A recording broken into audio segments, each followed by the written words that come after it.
Jerusalem, as Secretary of State Mike Pompeo landed in Israel on Monday, on the first leg of his Mideast press, the momentum of the Trump administration's Arab-Israeli peace push.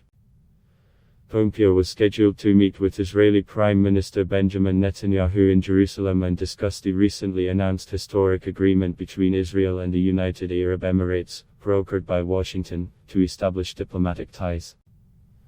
The two were expected to also discuss Iran and China.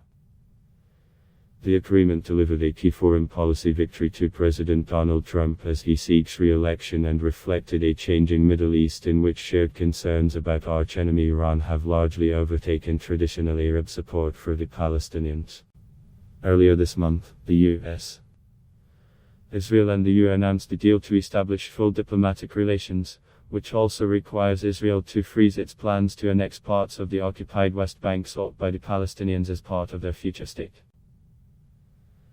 Later in the trip, Pompeo was to meet with Netanyahu's partner in the government and Defense Minister Benny Gantz, as well as Foreign Minister Gabi Ashkenazi.